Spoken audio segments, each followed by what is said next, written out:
उजड़ते कोठे, खत्म होती तवाइफें। हीरा मंडियों से आई टैलेंटेड महिलाओं ने फिल्म इंडस्ट्री बनाने में बड़ा रोल निभाया। 1947 में देश की आज़ादी यानी कि बंटवारे से पहले तक फिल्मों का कारोबार इतना पसर चुका था कि इसे बाकायदा फिल्म इंडस्ट्री कहा जाने लगा था। इस इंडस्ट्री के शुरुआती हिस्से में बहुत सी हुनरमंद महिलाओं ने इसे आगे बढ़ाया, जो तवायफ कल्चर की विरासत अपने साथ सहेज कर लाई थी। संजय लीला भंसाली की web series Heera Mandi release होने के बाद से तवायफ शब्द पर लोगों का काफी अटेंशन हो गया है। इस शब्द से जुड़े नेगेटिव पॉजिटिव सभी तरह के अर्थ और व्याख्याएं सोशल मीडिया बहसों का हिस्सा बन चुके थे।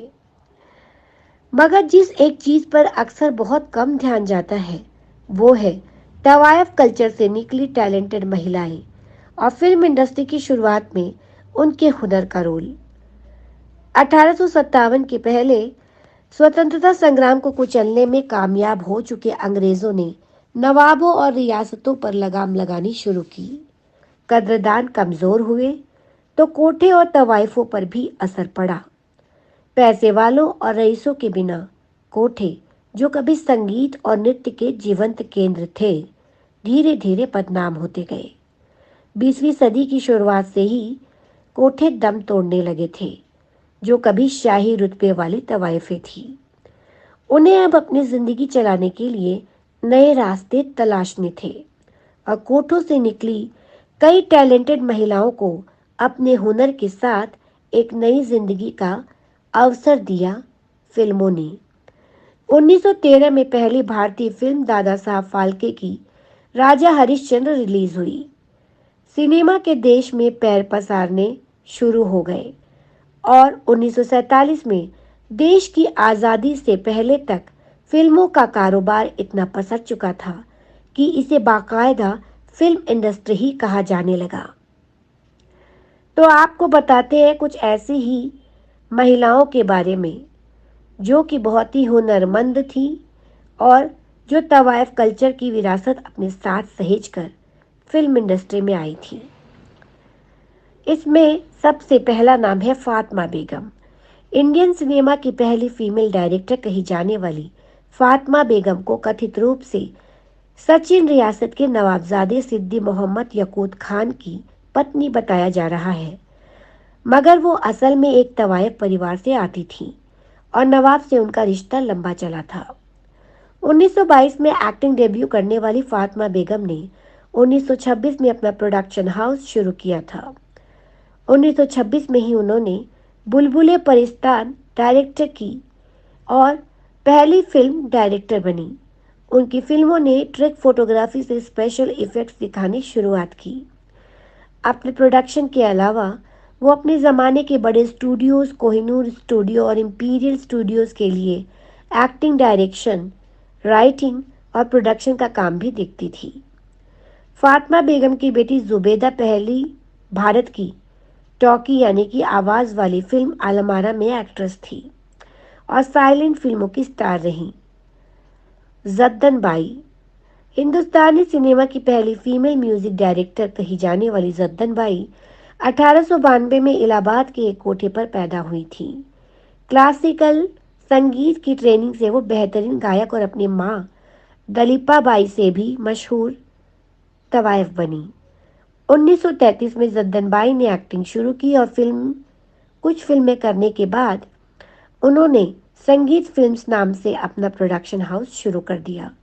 इस कंपनी की पहली फिल्म तलाश-ए-हक 1935 में रिलीज हुई और उन्होंने म्यूजिक भी कंपोज किया, जिससे उन्हें अक्सर पहली फीमेल महिला म्यूजिक डायरेक्टर कहा जाता है। इसी फिल्म से जद्दन बाई ने बतौर चाइल्ड आर्टिस्ट अपनी बेटी नरगिस को लॉन्च किया, जो आगे चलकर हिंदी फिल्मों की टॉप एक्ट्रेस बनी। और नरगिस के बेटे संजय दत्त आज भी जनता के फेवरेट एक्टर्स में से एक है। जद्दन बाई की फिल्म मैडम फैशन से ही चाइल्ड आर्टिस्ट के तौर पर सुरैया लॉन्च हुई और उन्हें आज भी हिंदी की महानतम एक्ट्रेस में गिना जाता है। जद्दन बाई के बेटे अनवर हुसैन भी बाद के दौर में पॉपुलर एक्टर हुए और उन्होंने कई बड़ी फिल्मों में नेगेटिव किरदार निभाए। अब बारी आती है बिब्बो की। इशरत सुल्ताना उर्फ बिब्बो इतनी खूबसूरत और पॉपुलर एक्ट्रेस थी कि 1939 में आई फिल्म गरीब के लाल में एक गाने में रफ़ी कश्मीरी ने एक लाइन लिखी, तुझे बिब्बो कहूँ या सुलोचना। ये सुलोचना भी बिब्बो के ही दौर की एक और बेहद पॉपुलर एक्ट्रेस थी। दिल्ली में जन्मी बिब्बो ने 1934 की फिल्म अदले जहांगीर के लिए म्यूजिक कंपोज किया था। टेक्निकली जद्दन बाई नहीं, बिब्बो भारत की पहली फीमेल म्यूजिक डायरेक्टर थी, मगर शायद उनके पाकिस्तान जाने की वजह से भारत के रिकॉर्ड में जद्दन बाई को पहली इंडियन फीमेल कंपोजर गिना गया। पहली इंडियन फिल्म आलमारा का हिस्सा रही बिब्बो ने आज़ादी से पहले करीब 40 फिल्में की और बंटवारे के बाद पाकिस्तान में भी 50 से ज्यादा फिल्मों में नजर आई। 1930 के दशक में बिब्बो टॉप इंडियन एक्ट्रेसेस में से एक थी। एक दिलचस्प फैक्ट ये भी है कि उन्होंने पाकिस्तान एक राष्ट्रपति रह चुके जुल्फिकार अली भुट्टो के पिता शाहनवाज भुट्टो से शादी की थी। नसीम बानो। रोशन आरा बेगम उर्फ नसीम बानो दिल्ली की तवाइफ कम्युनिटी के एक परिवार में 1916 में पैदा हुई थी। उनकी मां शमिया बाई इतनी मशहूर सिंगर थी कि अपने करियर के पीक पर 3500 रुपए सैलरी कमाने वाली नसीम ने दावा किया था कि उनकी मां अब भी उनसे ज्यादा कमाती है। 1935 में नसीम बानो ने सोहराब मोदी की फिल्म खून का खून से एक्टिंग डेब्यू किया था, जो अपने दौर के सबसे बड़े फिल्म मेकर्स में गिने जाते थे। नसीम बानो तगड़ी जिद और भूख हड़ताल पर बैठकर अपनी मां को राजी करने के बाद उन्हें एक्टिंग करने की इजाजत मिली थी और इस इजाजत का पूरा फायदा उन्होंने उठाया।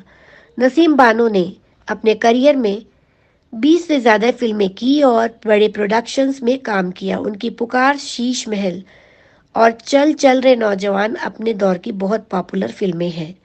नसीम बानो की बेटी सायरा बानो ने भी एक्टिंग में कदम रखा और 60 से 70 के दशक में टॉप हिंदी एक्ट्रेसेस में से एक रहीं।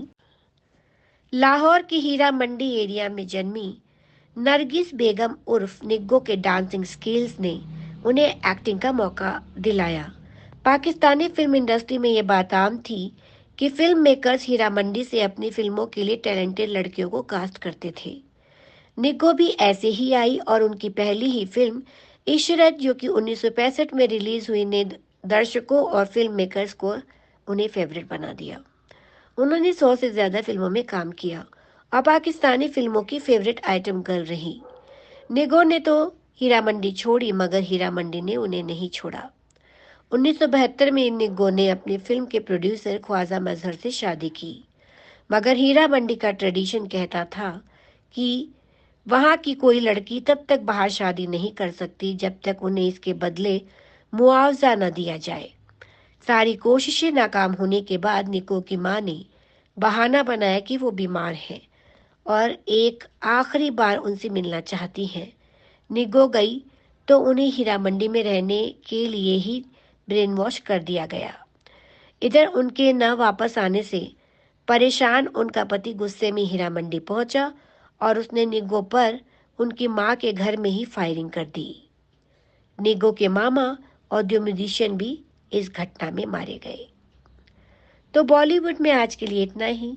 हम फिर से बॉलीवुड की कोई दिलचस्प कहानी या किस्सा आपके लिए लेकर आएंगे। तब तक के लिए बहुत बहुत नमस्कार।